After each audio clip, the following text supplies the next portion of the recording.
Olá, meu nome é Matheus Marques, sou engenheiro químico formado pelo UFRJ e hoje nós vamos começar o nosso curso sobre transferência de calor, onde a nossa aula 1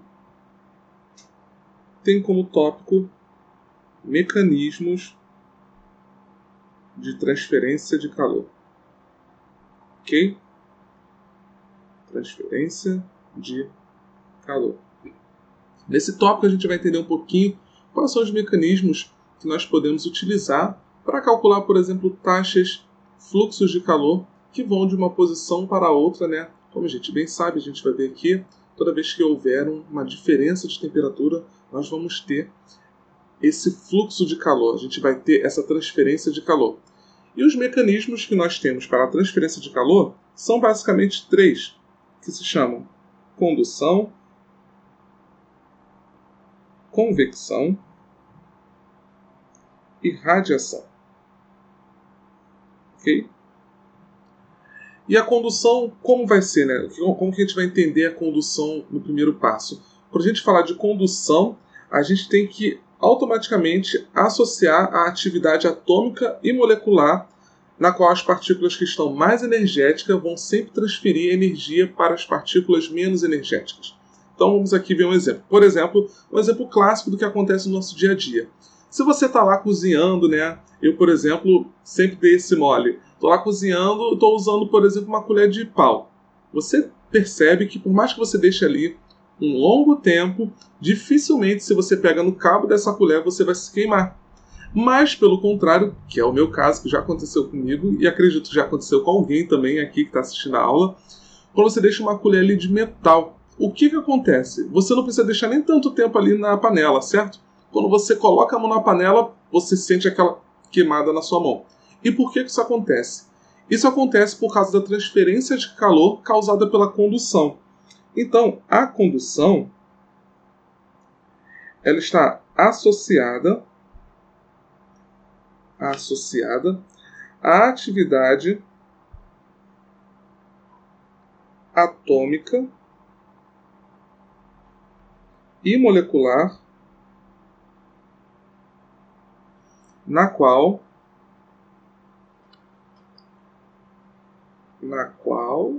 deixa eu colocar aqui, qual as partículas mais energéticas transferem energia para as menos energéticas. As menos energéticas. De forma prática, né, vamos dar uma olhadinha aqui, vou fazer um desenho para a gente tentar entender o que está acontecendo aqui. Vamos supor, né, que essa aqui seja a nossa panela, né? Vamos colocar aqui nossa panelinha.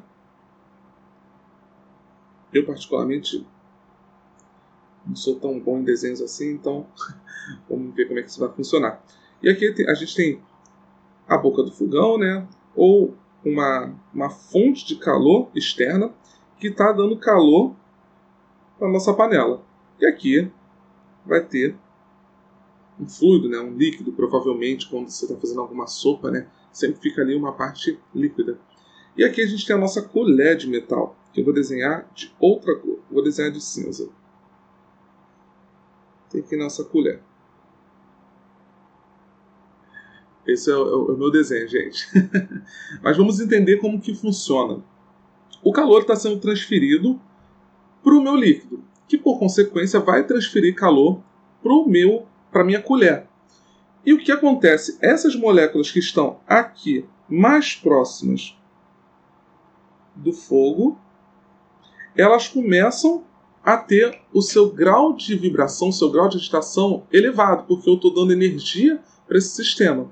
Essas moléculas, por sua vez, começam a dar energia por causa da transferência atômica, né, transferência de energia a nível atômico, ela começa a passar energia para as outras moléculas que estão mais distantes. Porém, uma hora, essa energia ela chega a um determinado ponto da sua colher que chega aqui, mais ou menos onde a gente coloca a mão. De forma mais clara, para ficar mais nítido, né? Vamos fazer um zoom nisso aqui. Como seria? Vamos pensar agora em outro problema. Por exemplo, você no seu quarto, nesse verão calorento do Rio de Janeiro. Você percebe que lá fora está muito quente. E dentro do seu quarto, quando você coloca a mão na sua parede, você percebe que a parede também ela está um pouco quente. Não tão quente quanto do lado de fora, mas ela fica quente. E por que isso acontece? Novamente, por causa da transferência de calor devida à condução. Se você observar, vamos supor que aqui a gente tenha a sua parede. Essa aqui é a sua parede externa, que vai estar a uma temperatura T1. E essa aqui é a sua parede interna, que vai estar a uma temperatura T2. Beleza? Essa parede da sua casa, né, do seu quarto, do meu quarto, ela tem uma espessura que a gente vai chamar de L. E o que acontece? Aqui a gente vai ter as nossas moléculas. Então aqui são as moléculas do nosso sistema, certo? Tá bem aqui exagerado o tamanho, mas para a gente ter uma ideia do que acontece.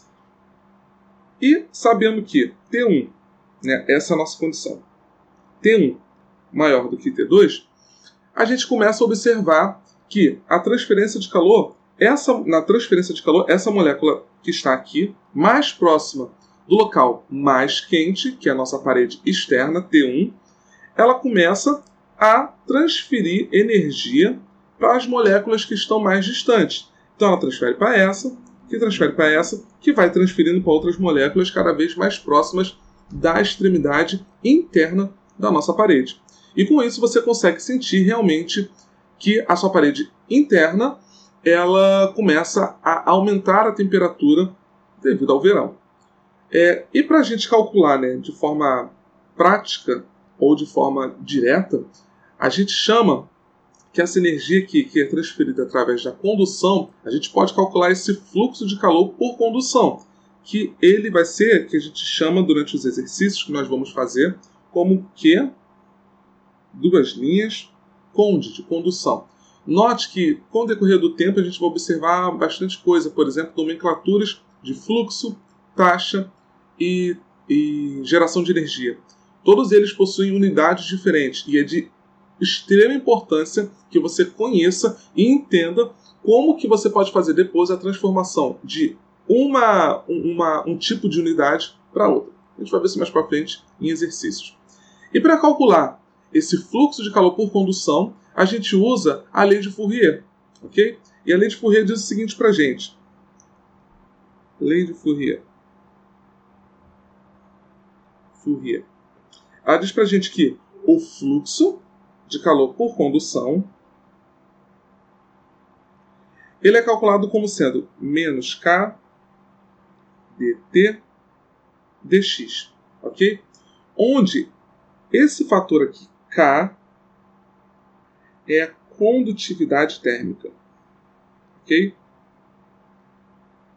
E ele tem como unidade o watt por metro Kelvin, ou watt por metro grau Celsius, né? Uma coisa muito importante do entendimento dessa propriedade é que ela é uma propriedade específica para cada tipo de material. E ela, basicamente, ela mede, no sentido físico total dessa variável, ela diz para a gente o quão fácil o calor pode ser transportado por aquele meio ou não. Então, por exemplo, quanto maior é a condutividade térmica, mais fácil o calor ele pode ser conduzido dentro daquele sólido, daquele meio. Então, por exemplo, no nosso caso, que a gente viu lá o caso do nosso cozimento, né, usando a colher de pau e a colher de metal, a gente observa que a madeira não é uma boa condutora de calor. Então, com certeza, a condutividade térmica da madeira ela é menor do que a condutividade térmica do metal. Tudo bem? Então, isso aqui a gente vai ver mais para frente também como isso implica nos perfis de temperatura dentro de um sólido. Ok? Aí, o que a gente pode fazer aqui? Basicamente, a gente pode integrar essa equação, certo? Se eu pego esse cara aqui, faço aqui dx menos k dt, e, por exemplo, aqui, no nosso caso aqui da nossa parede, né, do nosso quarto, a gente vê ali que a gente tem um x, vamos colocar o x vindo para cá, né, da parede externa para a parede interna. Eu posso integrar, então, o meu dx, variando de 0, que é exatamente aqui, até o comprimento da minha parede, que é L, certo? Então, a gente integra de 0 até L. E as temperaturas da minha parede são quais? T1 e T2. Então eu posso integrar ela também, o dt, de T1 até T2. E ao final, o que eu vou ter? Eu vou ter que o fluxo térmico por condução ele vai ser igual a menos K dt L. Ok? Importante, esse menos que aparece ali na frente, vou abrir esse dt para a gente enxergar uma coisa. Menos K T2 menos T1 sobre L, certo? Esse menos que está ali na frente da nossa equação, ele está significando o seguinte: a gente sabe que o fluxo de calor ele sempre parte do ponto de maior energia para o ponto de menor energia. E esse negativo que está ali na frente, ele está simplesmente implicando nisso, indicando que o fluxo é sempre de um local com maior energia para um local de menos energia. Porém, note que, como eu sei que, como a gente já falou, né, o fluxo ele é de um local de menor energia para um local de maior energia para um local de menor energia, a gente tem necessariamente que T2, que é a nossa parede interna, né, ela tem uma temperatura menor do que T1, que é a nossa parede externa, considerando que a gente está no verão, nosso probleminha, né, do verão. Então a gente sabe que esse valor aqui, T2 menos T1, ele vai dar necessariamente negativo, porque T1 é maior do que T2. Portanto, quando a gente olhar para isso aqui e pegar também o sinalzinho de menos que está lá na frente da condutividade térmica, esse produto vai dar um valor positivo. Então o que a gente costuma fazer em exercícios?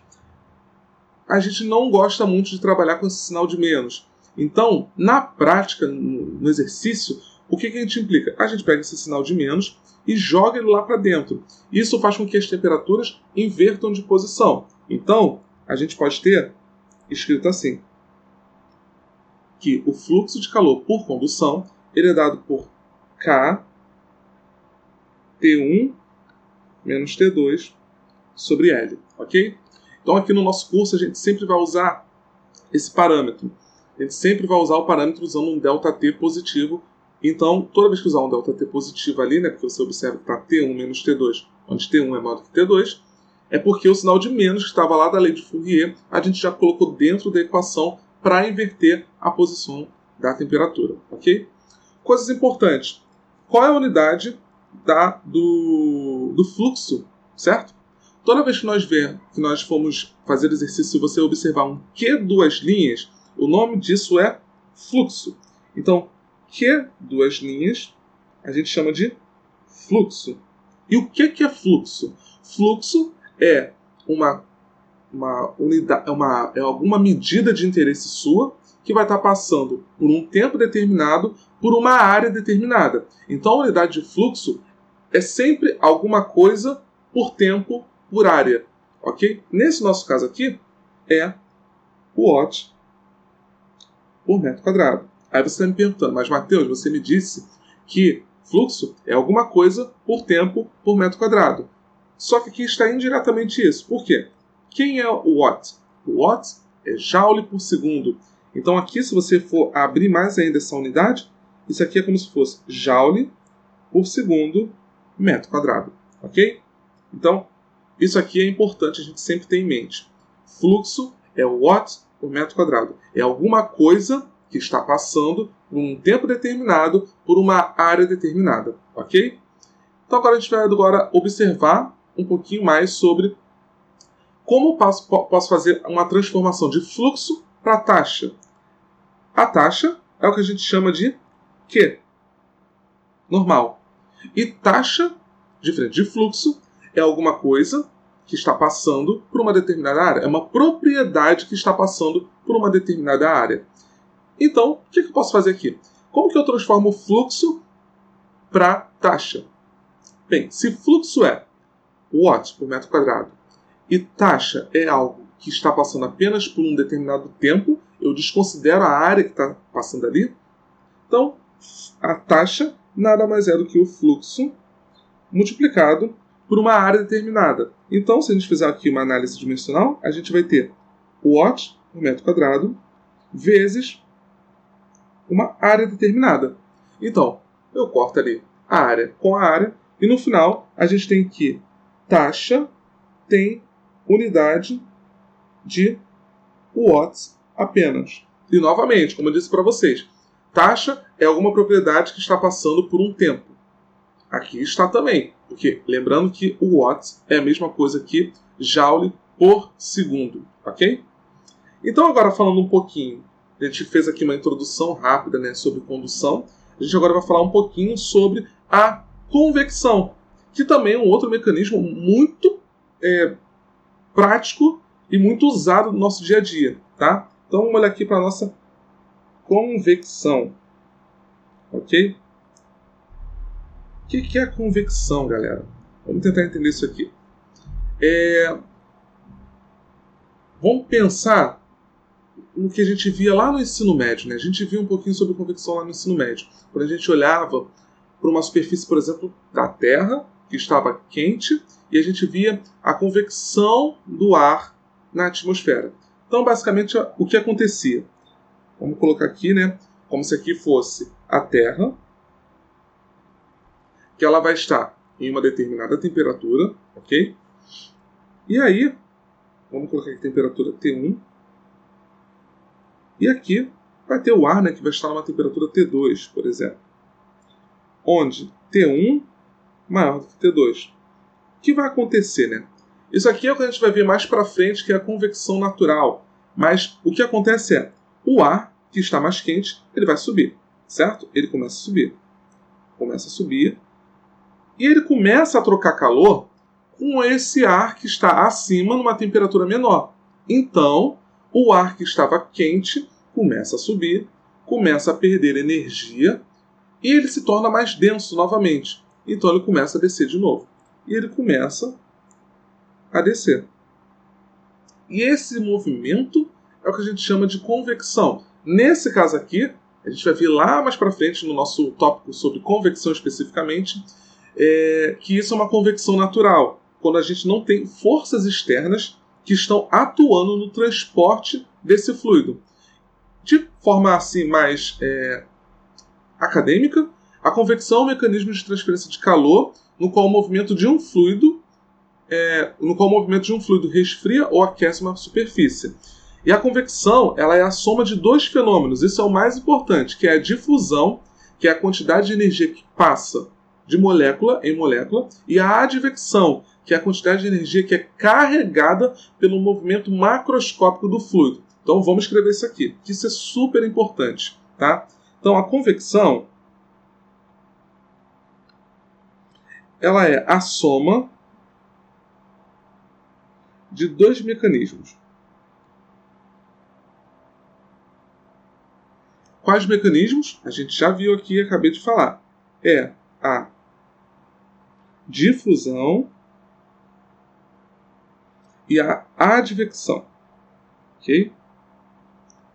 A difusão, no que ela relaciona, né?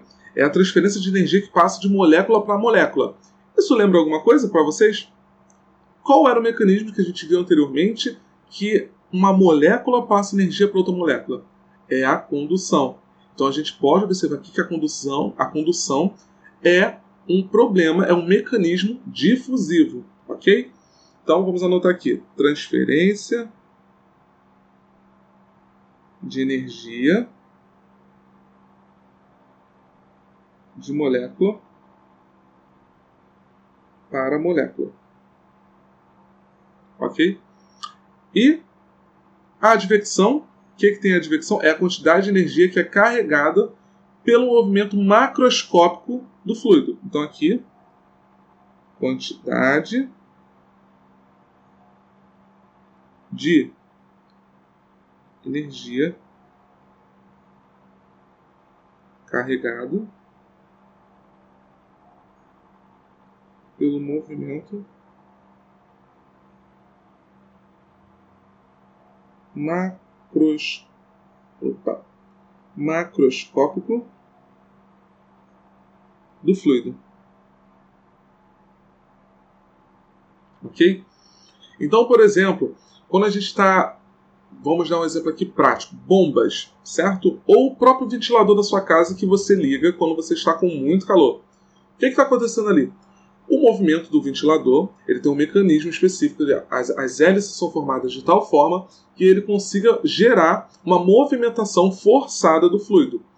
Essa parte de advecção é quando a gente está olhando esse movimento macroscópico, que é o movimento do fluido por si, ok? Causado por uma fonte externa. E o lado da difusão, como a gente viu, é a transferência que é passada de molécula para molécula. Tudo bem? E como é que a gente mede esse fluxo?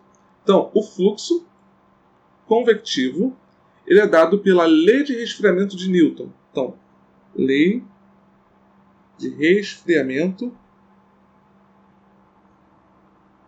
de Newton. E como é essa equação? Que duas linhas, lembrando que toda vez que a gente observar duas linhas, a gente tem que lembrar que isso é fluxo. Que de convecção é igual a H Ts menos T infinito. Uma coisa também super importante sobre a convecção. A convecção é uma transferência de calor que ela acontece entre uma superfície e um fluido, ok? A condução ela só vai acontecer dentro de meios sólidos, ok? Então, existe a condução ela é propriamente vista quando a gente está olhando para meios sólidos.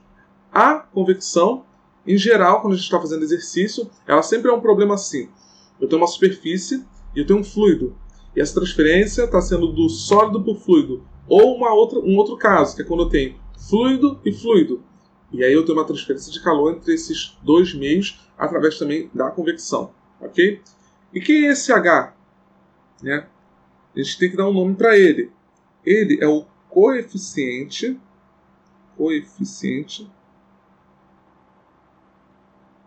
convectivo de transferência de calor. E ele tem unidade de watt por metro quadrado, Kelvin ou grau Celsius. Ok? E novamente, ele é função de vários parâmetros que a gente vai ver mais lá para frente, também na parte de convecção. Por exemplo, ele pode ser função de Reynolds, que é a função da velocidade, da viscosidade. Então existem vários parâmetros que vão influenciar nesse H, ok? E como a gente estava falando um pouquinho antes, esse H está relacionado, por exemplo, a Reynolds. E a gente vê lá em mecânica dos fluidos que quanto maior, mantendo uma viscosidade, um diâmetro, mantendo todas as propriedades iguais do meu sistema e mudando apenas a velocidade, a gente observa que o Reynolds ele sempre aumenta conforme a gente aumenta a velocidade. Isso é um assunto mais para frente, mas só para a gente ter uma ideia, é que esse H, quanto mais turbulento for o meu regime, ok? Quanto maior for esse grau de mistura que eu tiver, maior vai ser o H. Okay? Então, problemas que tiverem as forças advectivas sempre com maior ênfase, as forças convectivas com maior ênfase do que as forças difusivas, a gente vai ter sempre um H maior do que um H onde a gente tem apenas as forças difusivas ali atuando. Ok? E agora, por último, porém não menos importante, a gente vai olhar para radiação. Ok? Radiação.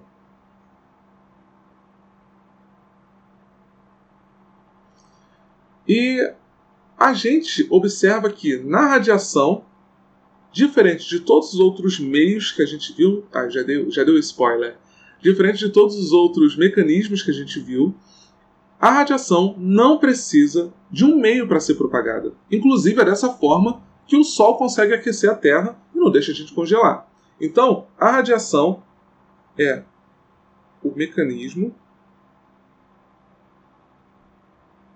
de transferência de calor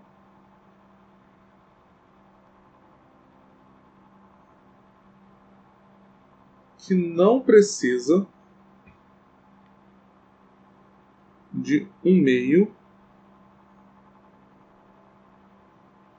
para se propagar. Diferente dos outros que nós vimos. Todos os outros dois precisavam de um meio para ser propagado. E todo corpo que tem uma temperatura finita, ele vai emitir energia térmica por radiação. Então, por exemplo, se o teu PC está emitindo radiação para você, sentado aí na cadeira, e você também está emitindo radiação para ele, beleza? Então, os dois corpos aí vão estar trocando calor por radiação sempre. Mas fica tranquilo que essa radiação é bem pequenininha. A ideia da radiação é o seguinte: a gente tem um corpo a uma temperatura T e um ambiente que está a uma temperatura T ambiente. Então vamos fazer aqui o nosso escopozinho, ok? A gente vai ter aqui um corpo a uma temperatura T, ok? E a gente vai ter aqui o nosso ambiente, que eu vou desenhar assim, que vai estar a uma temperatura T ambiente. O que acontece na prática aqui é o seguinte: eu como corpo vou estar emitindo radiação, mas ao mesmo tempo eu também estou recebendo uma certa quantidade de fluxo, dada por esse ambiente que está radiando também em cima de mim.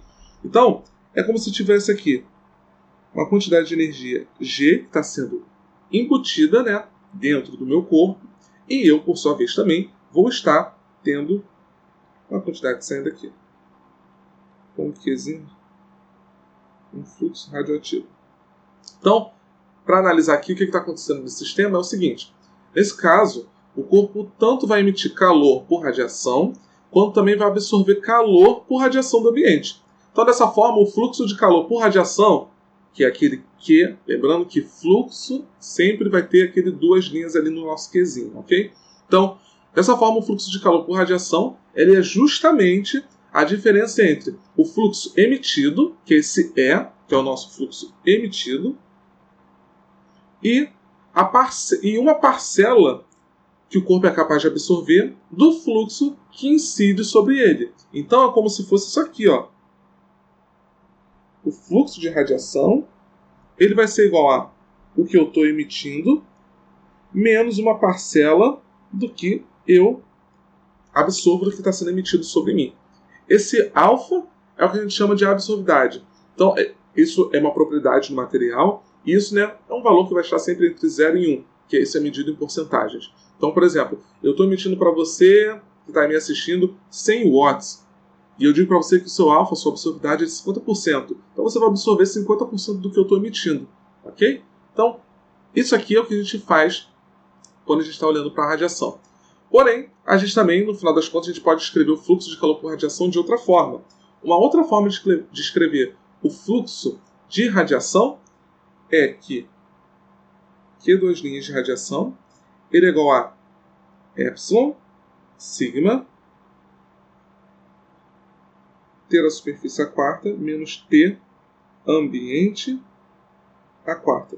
Em alguns livros, vocês vão observar que isso pode ser escrito ali onde está T ambiente como T vinze, de vizinhança. Então, fica bem ligado nisso quando você for olhar, por exemplo, algum exercício de um outro livro, você pode ter sempre essa diferençazinha. Mas o que importa é que esse T da vizinhança do livro equivale ao nosso T ambiente aqui.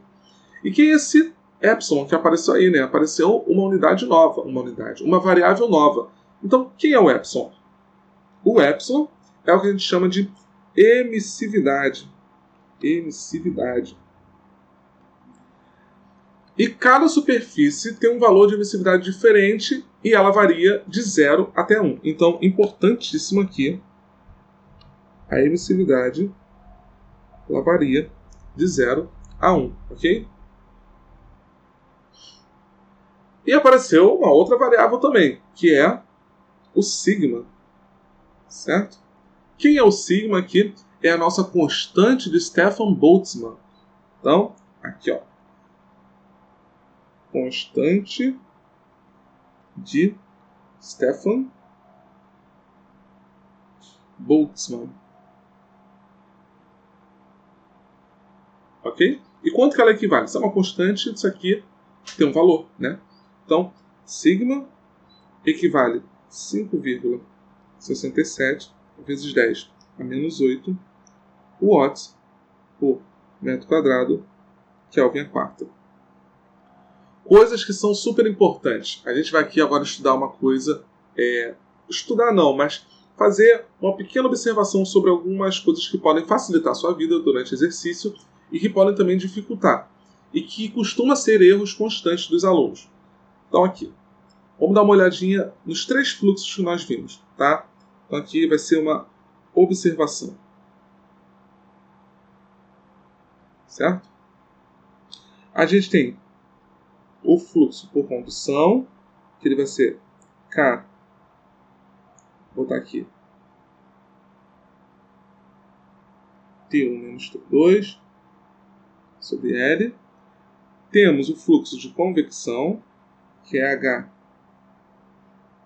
T1 menos T2. E temos o fluxo de radiação, né, que é epsilon, sigma, T da superfície a quarta, menos T ambiente a quarta. Ok? Em muitos problemas, assim, de regra geral, a gente sempre pode transformar as unidades para SI. Então, te dá uma temperatura, se você quiser, você pode já transformar ela para Kelvin. Porém, observe que a mesma diferença que eu tenho de uma temperatura para outra em graus Celsius é necessariamente o mesmo ΔT que eu vou ter em Kelvin. Porém, note, isso pode ser observado no fluxo de condução e no fluxo de convecção, onde a gente tem uma diferença linear entre essas temperaturas. Isso é válido. Então, por exemplo, estou trabalhando com um problema de convecção ou um problema de condução. Mateus, eu preciso trocar para Kelvin para substituir ali na minha equação? Não necessariamente, ok? Porém, se você observar na radiação, a diferença que nós temos não é uma diferença linear entre essas temperaturas. Então, na radiação, você não tem essa opção de deixar em Celsius ou Kelvin. Você necessariamente precisa usar em Kelvin, ok? Então, esse é o nosso primeiro módulo sobre os mecanismos de transferência de calor. Espero que vocês tenham gostado e vejo vocês na próxima aula.